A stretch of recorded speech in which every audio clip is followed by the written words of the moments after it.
Táthagad Caoimhghín.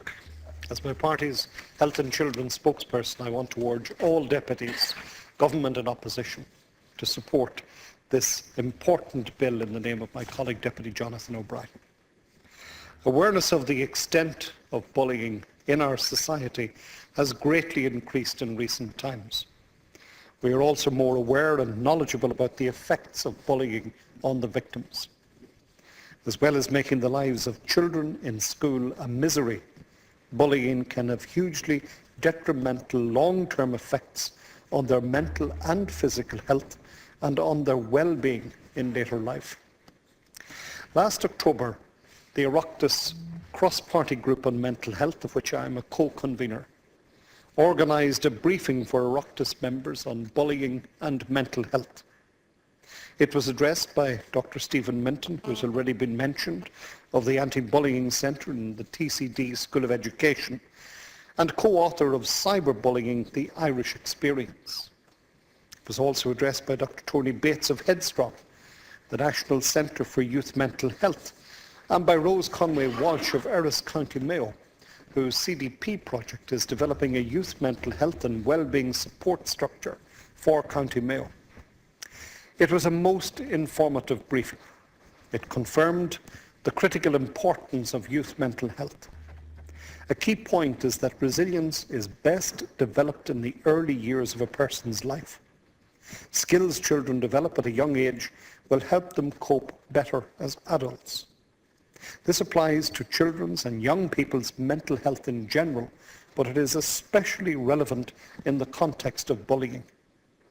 It is just as important to equip children to respond to bullying or the threat of it as it is to seek to eliminate bullying as far as is possible, especially in our schools. Last year, Headstrong published the My World survey of over 4,300 young people aged between 12 and 25 years, the most in-depth survey of the mental health and well-being of adolescents and young adults in this state. The survey was wide-ranging.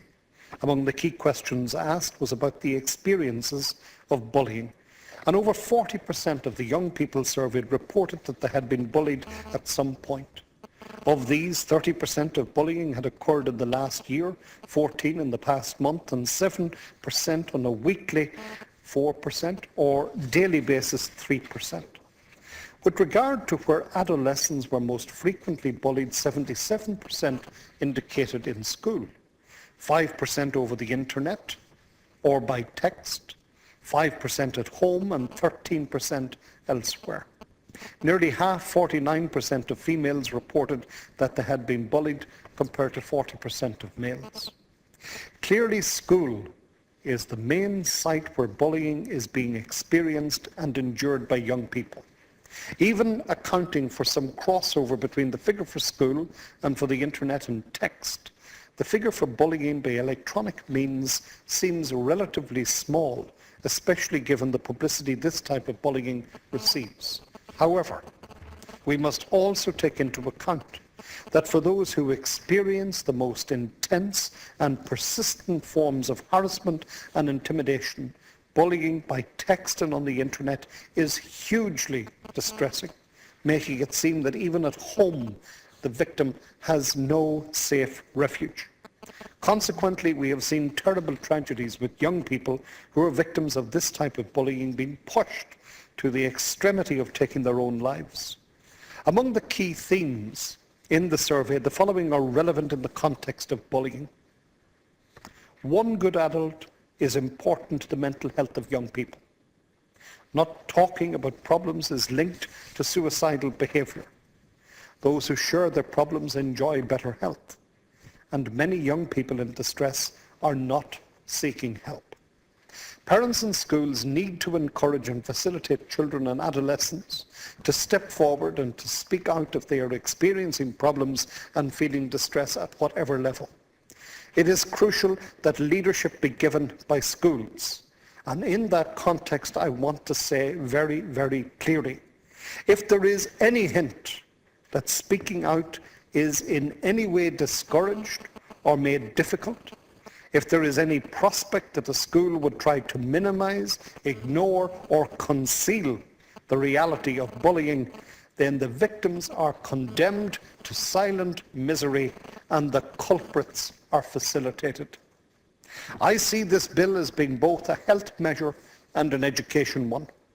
The health of individual young people is greatly impaired by the experience of bullying. Their education is thwarted, and a school where bullying is ignored or not properly addressed cannot be a fit place to educate children. Just a few short months ago, the people in referendum endorsed the amendment to the Constitution explicitly recognising for the first time the rights of children in Ireland. For that amendment to have meaning, we must see its expression in terms of both legislation and practical measures to vindicate the rights of children. And this bill is such a measure, providing, as it does, a basis in law for practical action in every school to combat bullying. In conclusion, Caoimhghín, I urge the government to accept this bill, to facilitate its passage, to improve it as required, to implement it, thus enhancing the rights, the health and the well-being of all our children. In opposing it, as the government have already indicated is their intent, they are again kicking the can down the road with untold misery and tragic consequences that undoubtedly will result. Caoimhghín.